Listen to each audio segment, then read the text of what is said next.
10 ангид орох жил яг намайг тэтгэлэгт ингээд бэлдэх үйл явц маань эхэлж над дээр ингээд багш нар маань илүү тулж ажилласан. Америк явах хүсэлтэй байгаа мэн. Би чиний ийм дээр чинь туслая гэд ингээд яг тулж ирж байгаа надад айгүйх таалагдсан. Сайн байцгаана уу? Би Цанжигийн бордыг сургуулийн сурагч Ийхмэн дээр одоогоор 10 дугаар ангид суралцдаг. Ерөнхийдөө 8 дугаар ангиасаа би 8 дугаар ангийн 100 анх Цанжигийн бордing сургуульд шилжиж ирсэн. Тэгээд анх шилжиж ирээд ер нь хамгийн их таалагдсан юм гэвэл SW тэгээд GD-ийн хичээл орчны амар их таалагдсан. Ялангуяа GD-ийн график дизайны хичээл орчнороо миний ирээдүйн мэргэжил сонголтод ялангуяа надад гоо сайхны тийм мэдрэмжийг маань их хөгжүүлсэн болов уу гэж боддог. Тэгээд 8 дугаарыг анх орж ирэхдээ би ямар ч хятад хэлний мэдлэг ерөнхийдөө огт байхгүйсэн. Тэгээд 2 жилийн дотор би ерөнхийдөө HSG 3-аас саяхан амжилттай дөрвөж өгсөн. Одоо HSG 4 2-3 сарын дараа өгөх гээд бэлдэж байгаа. Тэгээд саяхан төслүүдээс гэх юм бол би одоогоор 100%-ийн CEO бас хайтны захирлаар ажиллаж байгаа. За тэгээ олон төсөл дээр график дизайнер нь ажиллаж тусалж байгаа. Хайтны хувьд гэх юм бол манай 12 дугаар ангийн төсөл тэгээд өвлүүлж авах төсөл дээрээ нөгөө CEO competition-гээ уралдаан явуулаад тэр уралдаанаар би өөрөө шалгарч гарч ирээд хайтныхаа захирал гэсэн юм болцлыг хангаж чадсан.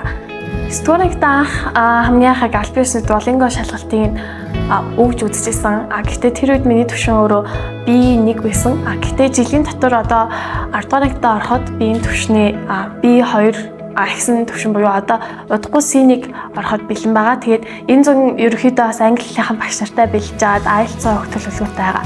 Тэгээд 8 дугаарыг орж ирээд ер нь хамгийн ахиц гаргасан хичээл гэх юм бол би математик гэж хэлнэ. Яагаад гэвэл математик хичээлийг яг зөвхөн хичээлээс илүү олимпиадын төвшөнд илүү их гүнзгийрүүлж маш сайн яг ухагтун зүгээс нь ингээ өдөр тутамд ашиглаж одоо ингээд үр шимийн яг хүртэх талаас нь илүү тэр хэрэглээтэй зүйлээр математик хичээлийг зааж өгдөг гэж би ер нь ойлгодог. Тэгээд манай математикийн багшаас үнэхээр гоё заадаг. Тэгээд тэр заах уур чадвар нь гэсэн миний чадварыг хөгжүүлэхэд илүү их тусалсан болов уу гэж боддог. 10 дугаар ангид орох жил яг намайг тэтгэлэгт ингээд бэлдэх үйл явц маань эхэлж над дээр ингээд багш нар маань илүү тулж ажилласан. За ялангуяа манай гадаад харилцааны менежерүүд яг ирж тулж ажиллаад за чи ингээд Америк явах хүсэлтэй байгаа мэн. Би чиний ийм дээр чинь туслая гэд ингээд яг тулж ирж байгаа надад айгүйх таалагдсан. Одоо дараа жил 11 дугаар ангид орохлоор яг энэ зөв бүх тэтгэлийн материалуудаа ер нь эхний ээлжинд яг драфтаа гаргаад бэлтэн гэж бодож байгаа. Тэгээд soft skill талаас гэх юм бол яг 8 дугаар ангиасаа би амар хичмхэн хөвгтэйсэн. Тэгээд яг энэ дээрээ хамгийн их сайжирсан, миний хамгийн их ахиж гаргасан зүйл маань гэх юм бол миний ялцчгүй харилцааны чадвар мөн элтих уур чадвар гэж хэлбэрээр.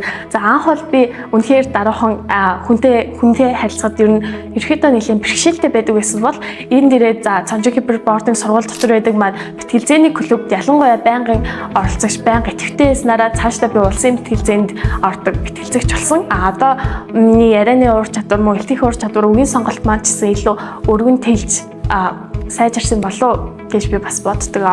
Багаас ер нь амар зурх хоббитой хөгтгсөн. За тэгээд энэ дээрээ ерөнхийдөө тэр хоббигоо илүү сайн манай сургууль миний хоббиг илүү их дэмжиж өгсөн гэх юм уу. Тэмцээн уралдаан ерөнхийдөө маш их зохиодог. За ялангуяа дизайны тал дээр маань илүү бас миний зурх хоббиг илүү програмлоо оруулж одоо Photoshop гэх мэт програмууд дээр илүү сайн ажиллахыг маань илүү зааж өгсөн. Тэгээд бас хамгийн их дэмжсэн зүйл маань гэх юм бол намайг сургуульдаа жишээлбэл үзэсгэлэн гаргах гэх мэт өөрийнхөө зургийн үзэсгэлэн бидааж гаргах тиймэрхүү боломжуудыг аяух нээж өгдөг. За ерөөхдөө 3 жилээ дүгнээд ярих юм бол Цанжигийн сургууль маань ерөөхдөө маш их боломжтой сургууль. Тэр боломжийг өөртөө ингээд татгаад авах нь хамгийн чухал юм болов гэж би ерөөхдөө 3 жилийн туршлагаас дүгнэж байна.